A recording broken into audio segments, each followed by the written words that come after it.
Assalamu alaikum. Hi, students and friends. This is your host and teacher Sayyid Ayazuddin Haider. You're watching Learn and Teach by Sir Ayaz. So I will continue my video session for past papers, and this time I have 5070. Variant is 12. It's May June 2024. It's of 1 hour. It's multiple choice. There are 40 questions in this paper. You have to answer all the questions. The total mark for this paper is 40. You can use calculator. The periodic table is printed in the question paper. So let's start the paper. Number one, which physical changes are both exothermic? No, exothermic changes mean energy released, heat or energy is released to the surrounding.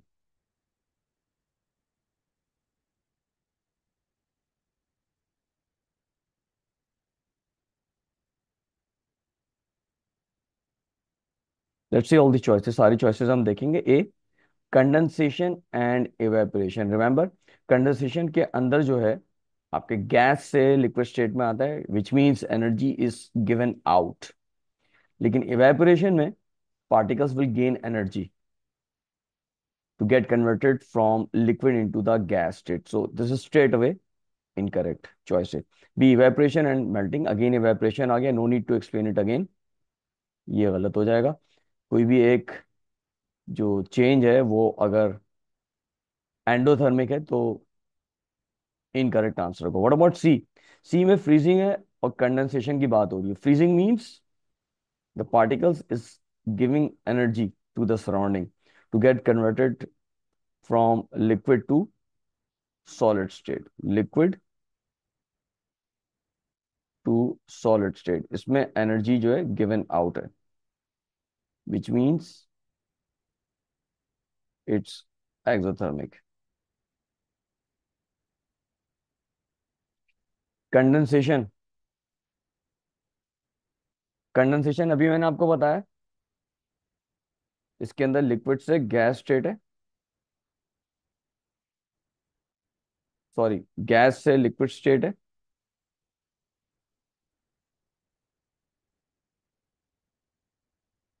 And it is also exothermic. So this is the right answer for this question. No need to look for number D. D must be incorrect also. D. Number two, what is tap water? Tap water जो है mixture है. याद रखिएगा ये pure compound नहीं है. It's a mixture. It's a mixture of compounds and elements. So automatically A incorrect है. Mixture of elements कह रहा है, ये भी इनकरेक्ट है because we have different mineral salts there. और एलिमेंट भी नहीं है. We have mixture of compounds and elements. Compounds में मैं आपको एग्जांपल दे देता हूँ. For example, you have mineral salts like magnesium chloride. Element में हम एग्जांपल ले लेते हैं ऑक्सीजन गैस. ठीक है, etcetera. I am not going in the other examples. Number three पे आए थे, in which pair of particles is the sum of their charges equal to zero. कौन सा पेयर है पार्टिकल्स के जिसमें सम जो है उनका चार्जेस का जीरो होगा? सेकेंड स्टेटमेंट क्या कह रहा है? The sum of their masses almost. Almost कह रहा है, not exactly the same as 1/12 the mass of an atom of carbon 12. You know that sum of the charges of proton and electron should be zero. बाकी किसी भी case में आपके सम of charges जो है जीरो नहीं आ रहा है. अगर ए में आप देखें सम ऑफ द चार्जेस जो है वो माइनस आ जाएगा because neutron does not carry any charge. और बी में अगर आप देखें यहाँ पे 1 इलेक्ट्रॉन 1 प्रोटॉन है, तो ये sum of the charges zero हो जाएगा. What about C? 1 neutron 1 proton, यहाँ पे प्लस आ जाएगा. D, 2 neutrons. 2 neutrons does not carry any charges, so it also becomes zero. So either B is correct or D is correct. A and C is incorrect. Now what about the second statement? Some of their mass is almost the same as 1/12 the mass of an atom of carbon 12. ये sum of the masses की बात कर रहा है। अगर हम सम of the masses की बात करें तो यहां पर हमारे पास चॉइस बी जो है वो राइट आ जाती है। D is incorrect. B must be the right answer for this one. Number 4, an element has two isotopes of relative isotopic masses x and x plus 2. The diagram shows the composition of atoms in a sample of the element. What is the relative atomic mass of the sample of the element? हमारे पास x जो है वो यहाँ पर 1 2 3 4 5 6 7 8 9 9 है हमारे पास। What about x plus 2? जबकि x प्लस 2 हमारे पास है 1 2 3, तो टोटल हमारे पास 12 है। तो अगर हम परसेंटेज निकाल लेते हैं एक्स की तो ये हो जाएगी 75%। 75% है x. What about x plus 2? It must B 25%। So A R निकालते हैं। सो हमारे पास आ जाएगी इक्वेशन 75x/100 प्लस 25। 25 को मल्टीप्लाई कर लें एक्स प्लस 2 से। 25x+2, what you will get? You will get 25x plus 25 to the 50 divided by 100। इसको solve करते हैं। 75 divided by 100,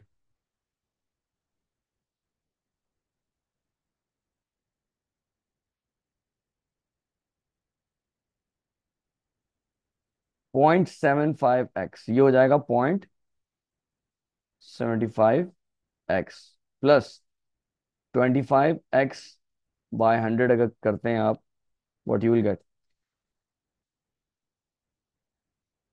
0.25x plus 50 divided by 100, 0.5। सो अगर आप इसको ऐड करें you will get x plus 0.5। So A must be the right answer in this case. Number 5, which molecule has only 4 electrons involved in covalent bonds? Now, in all of these, we have chlorine molecule, carbon dioxide, hydrogen sulfide, which is H2S, nitrogen molecule. They all have covalent bonds. That's for sure. अब हमें ये मालूम करना है किसमें 4 electrons involve हैं covalent bonding में। So अगर हम Cl2 को देखें, we have 2 Cl here। Chlorine belongs to group 7। They need 1 electron to complete the valence shell. तो यहाँ पर दोनों को एक इलेक्ट्रॉन चाहिए अपने वैलेंस शेल को कंप्लीट करने के लिए। तो दोनों में इलेक्ट्रॉन्स शेयर्ड अगर हम लिखते हैं, शेयर्ड इलेक्ट्रॉन्स लिख लें यहाँ पर। तो यहाँ पर टोटल इलेक्ट्रॉन्स जो शेयर हो रहे हैं वो हैं 2 हो रहे हैं। What about CO2?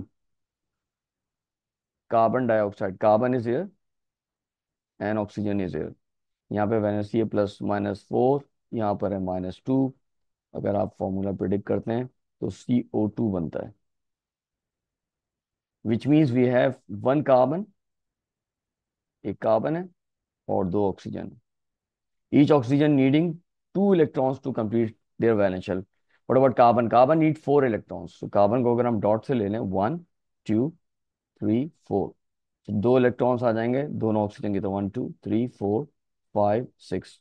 इधर देख लेते हैं 1 2 3 4 5 6। इसका मतलब है यहाँ पर 4 इलेक्ट्रॉन्स इन्वॉल्व है। What about H2S? ये हाइड्रोजन है हमारे पास, ये सल्फर है। सल्फर की -2 है, हाइड्रोजन की 1 है वैलेंसी। सो H2S में एक सल्फर है और 2 hydrogen. Sulphur just like oxygen needing 2 electrons to complete its valence shell. So it will offer 2 of its valence electron to each hydrogen atom. इसको हम क्रॉस से शो कर लेते हैं। Valence electron of sulphur 1 2 3 4 5 6। What about hydrogen? 1 this hydrogen, 1 this hydrogen. So it means 4 electrons यहाँ पर share हो रहे हैं। सॉरी, मैंने कार्बन डाइऑक्साइड में यहाँ पर 8 इलेक्ट्रॉन शेयर हो रहे थे, मैंने 4 शो किया, यहाँ पर 8 इलेक्ट्रॉन शेयर हो रहे हैं। We have 8 electron share, not 4, 8. In H2S we have 4 electron share, so this must be the right answer. मैं आपकी कन्वीनियंस के लिए नाइट्रोजन का कर देता हूँ, नाइट्रोजन ग्रुप 5 में, which means it need 3 electron to complete its valence shell. So each nitrogen will be contributing 3 electrons, so there will be 6 electrons. So ये सारी choices गलत हैं, only choice C जो है वो correct है. We chose 4 electrons involved in covalent bonds in H2S. Number 6, the melting points and boiling points of 4 compounds W, X, Y, and Z are given in the table.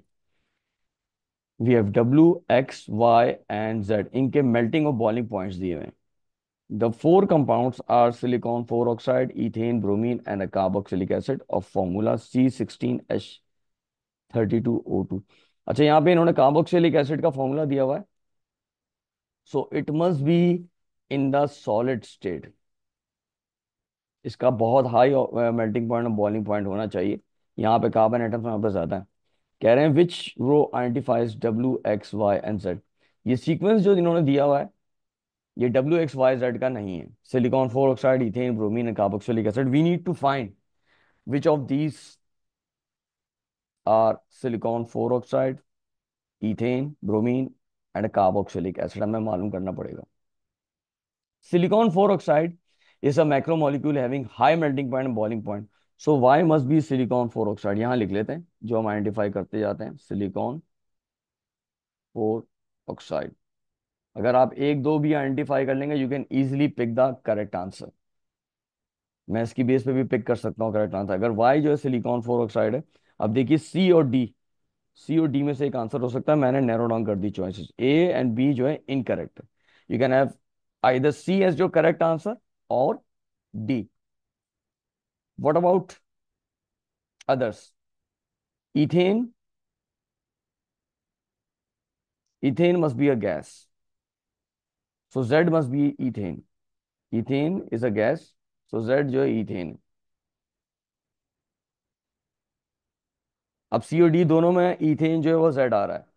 So again we have to look for the other compound. Bromine. Bromine is a liquid. Is a liquid at RTP. ये at room temperature pressure पे liquid होता है. In fact, the only non-metal that exists in the liquid state. So X must be bromine. I think we will get the correct answer now. X अगर bromine है तो D must be the right answer in this case. C इसमें correct नहीं हो सकता, D इसमें जो है वो करेक्ट आंसर है.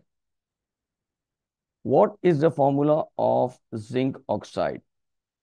जिंक का सिंबल है जेड है, ऑक्सीजन ओ है. जिंक की वैलेंसी +2 कंसिडर की जाती है. Only transition metal having +2 as its valency. Oxygen, here is oxygen, -2 इसकी वैलेंसी है. +2 -2 ले लें, इग्नोर कर दें चार्जेस, 1 1 हो जाएगा. सिंप्लीफाई कर लेते हैं. Now swap these numbers. अगर आप स्वैप करते हैं सेम नंबर है, it must be Z and O. B must be the right answer for B. 8, which statement is correct? A, if the relative formula mass of hydrated sodium carbonate Na2CO3 dot x H2O is 286, then x is 10. हमें x की value मालूम करनी है इसमें, तो हमें पता चल जाएगा कि आइदर ये स्टेटमेंट करेक्ट है कि इनकरेक्ट है. तो इसके लिए मेरे पास Na2CO3 और H2O का MR होना चाहिए. Where is Na? Here is Na. 23 इसका AR है. And there is carbon, carbon को 12 है, ऑक्सीजन 16 है. तो सॉल्व करते हैं. Na2CO3,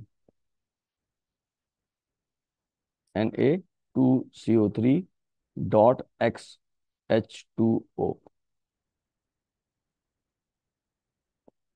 Na 2 है, 23 से मल्टीप्लाई कर लें, प्लस कार्बन 1 है तो 12 आ जाएगा. ऑक्सीजन 3 है तो 3 × 16 हो जाएगा. Plus hydrogen and oxygen. Hydrogen का AR जो है वो 1 है. सो MR of H2O must be 18. MR of H2O must be 18, तो यहाँ पर आप 18x लिख लेंगे और इज इक्वल टू 286 आ जाएगा। अब इसको हम सॉल्व करते हैं। 2 multiply by 23 46, 46 plus 12 plus 3 multiply by 16 48 plus 18x is equal to 286।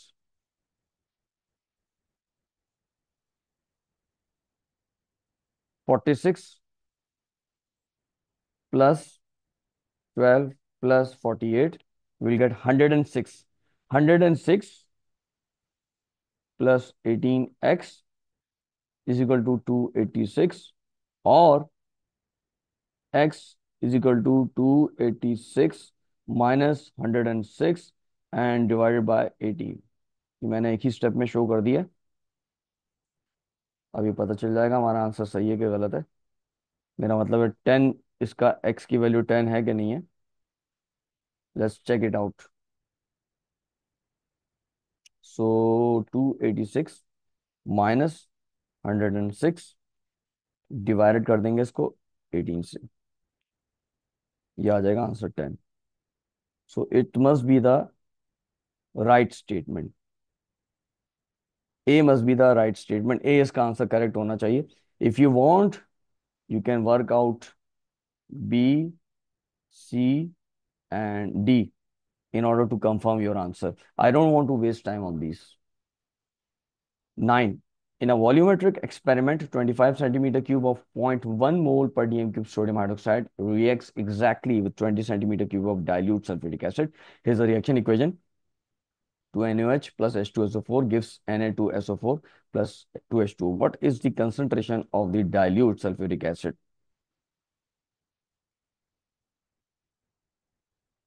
We have the formula. You can use this formula here. Looking at the information, M1 V1 by N1 is equal to M2 V2 by N2. So we have NaOH and H2SO4. So अगर NaOH को हम N1 लेते हैं तो यहाँ पे N2 ले लेंगे। तो NaOH के रिएक्टिंग मोल्स कितने हैं? N represents the reacting moles. We have 2 moles here. What about H2SO4?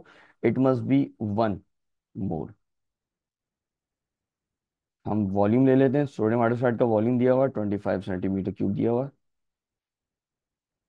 V2 represents the volume of H2SO4, which is 20 centimeter cube. M1 represents the number of moles per dm cube for sodium hydroxide, which is 0.1 mole per dm cube. And we need to find the M2, which is of H2SO4.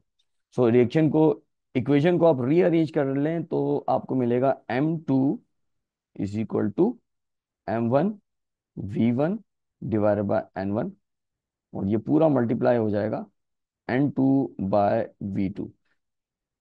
Putting the values, M1 0.1, V1 25, N2 is 1 divided by N1 is 2. What is V2? Is 20. 0.1 multiplied by 25 divided by 2 divided by 20. You'll get 0.025 mole per dm cube. So A must be the right answer in this case. दूसरी choices जो incorrect है. Again, if you want, you can recheck your answers by yourself. Number 10. The equation for the reaction between ammonium chloride and calcium hydroxide is shown. ये reaction equation है. This is ammonium chloride and this is calcium hydroxide. What we are getting? We are getting ammonia gas, calcium chloride and water. 10.7 gram of ammonium chloride and 14.8 gram of calcium hydroxide are mixed and warmed. 10 gram of calcium chloride is obtained from the reaction. What is the percentage yield of calcium chloride?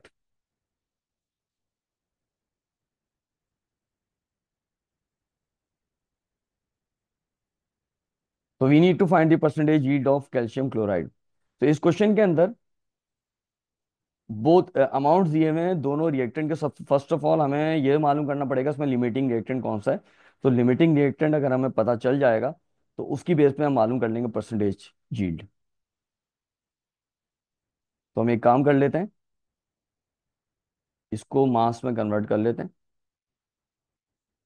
तो 2NH4Cl, NH4Cl का हमें दिया हुआ है मास NH4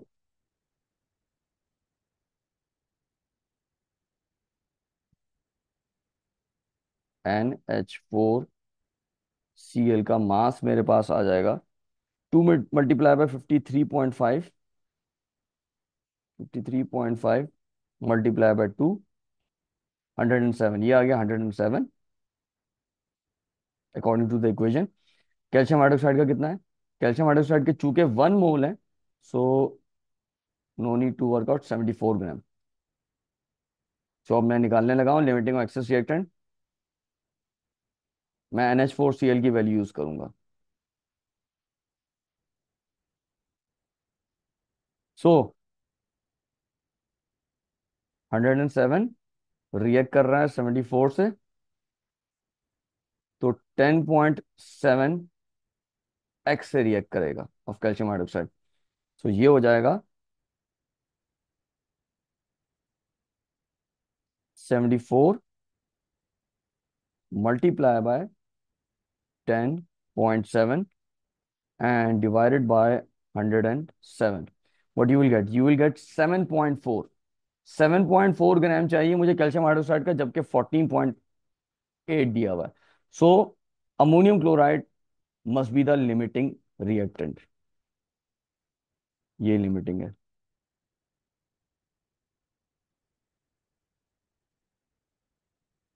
इसका मतलब है इसका मास हम यूज करेंगे। We are not going to use the mass of calcium hydroxide in order to find the mass of calcium chloride obtained in this reaction. मैं थियोरेटिकल जो है वैल्यू ऑब्टेन करने जा रहा हूँ। मेरे पास एक्सपेरिमेंटल वैल्यू दी हुई है, 10 ग्राम दिया हुआ है calcium chloride. We need the theoretical value of calcium chloride.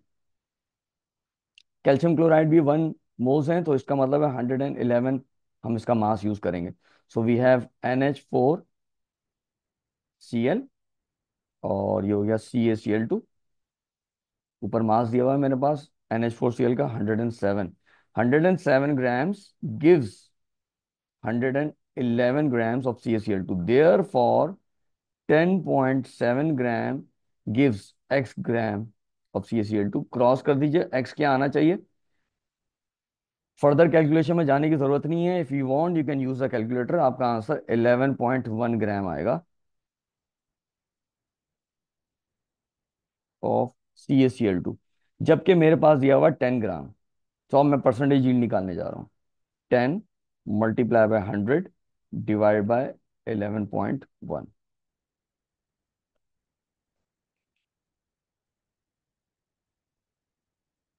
which is 90.09. So D must be the right answer for number 10. Moving to next question, which is 11. The diagram shows a simple electrolytic cell. Simple electrolytic cell show किया हुआ है यहाँ पर।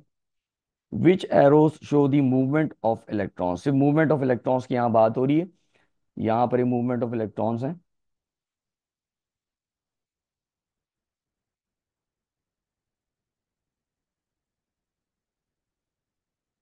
3 and 1। 2 is not the movement of electrons, it's the movement of ions. So automatically जहां जहां 2 है वो तो इनकरेक्ट हो जाएगा। A B D incorrect. C must be the right answer for number 11। मैंने हर बार कहा है बच्चों को, try to narrow down your choices. Number 12, which changes are observed during the electrolysis of aqueous copper 2 sulphate using copper electrodes. Copper electrodes आप use कर रहे हैं, इलेक्ट्रोलिसिस कर रहे हैं एक्वस कॉपर 2 सल्फेट की। नंबर 1 है pink solid is deposited at the negative electrode. Negative electrode कौन सा है? कैथोड है। Is this statement correct? Yes, this statement is correct. ठीक है, अब अगर 1 करेक्ट है तो डी ऑटोमेटिकली इनकरेक्ट हो जाएगा। Either A is correct, B is correct, C is correct. तीन ऑप्शन आ रहे हैं, अब आगे देखते हैं। Number two, bubbles form on the positive electrode, this is incorrect. Bubble form नहीं होंगे यहाँ पर। उसकी वजह we have copper electrodes, they will be increase in mass at cathode. यहाँ पे इंक्रीज होगा in mass of cathode, and in order to compensate this, anode decrease in mass, so we will not get any kind of bubbles at positive electrode. Positive electrode is anode, remember it's anode. So two अगर गलत हो गया तो B भी गलत है, ए भी गलत है, C must be the right answer. The colour of the solution does not change, which is true. Colour जो सोल्यूशन का वो चेंज नहीं होगा as long as electrodes are there, the electrolysis will continue, and once the anode dissolves, the electrolysis stops, the color of the solution will remain same, क्योंकि copper two sulphate जो है वो as it is रहेगा solution में, because anode dissolve है in order to compensate the loss of Cu2 plus ion in the solution. Number 13, which row describes a hydrogen oxygen fuel cell. इसमें भी narrow down कर लेते हैं choices.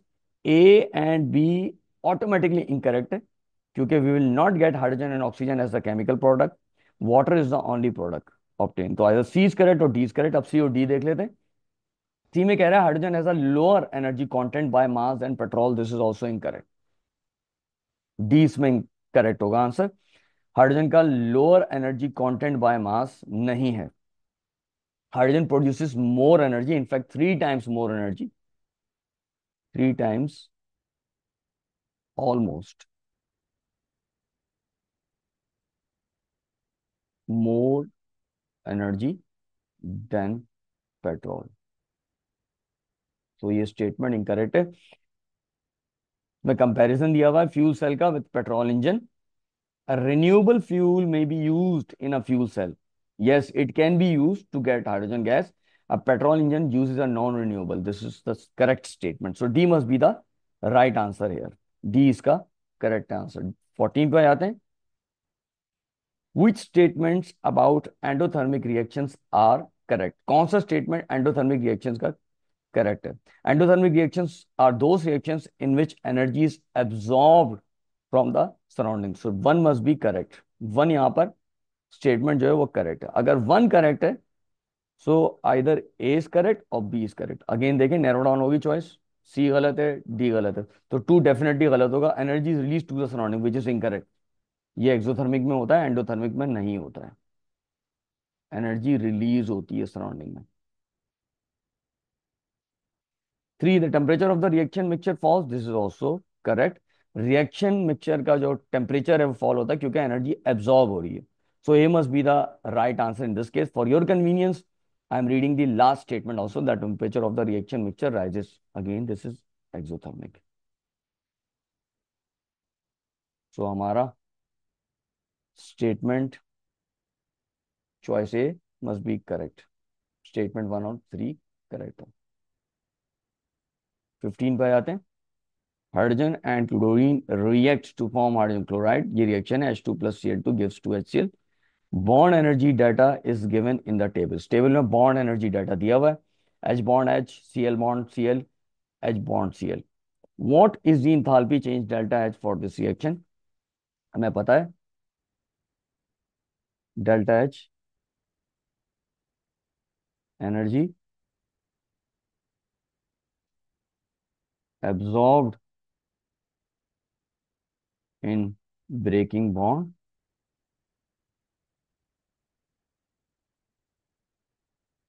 Minus energy released in making bond. ये formula आप याद रखें। अब एनर्जी एब्जॉर्ब और इन ब्रेकिंग बॉन्ड, कौन कौन से बॉन्ड टूट रहे हैं?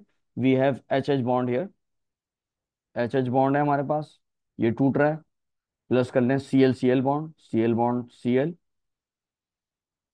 Minus we have 2HCl which means we have 2 moles of HCl। तो उसको हम इस तरह लिख लेंगे, सो एच एच बॉन्ड हमारे पास हो गया 436 plus C S C L bond हो गया हमारे पास 242 माइनस 2 × 4 31 431 को 2 से मल्टीप्लाई करने, 2 1 2, 2 3 6, 2 4 8, 862। अब इसको हम सॉल्व कर लेते हैं to get our final answer. 436 plus 242 minus 862 minus 184। So 15 का जो करेक्ट आंसर है वो -184 है, यूनिट किलो जूल पर मोल। So B is the correct answer. For your convenience, you can check the recheck your answer.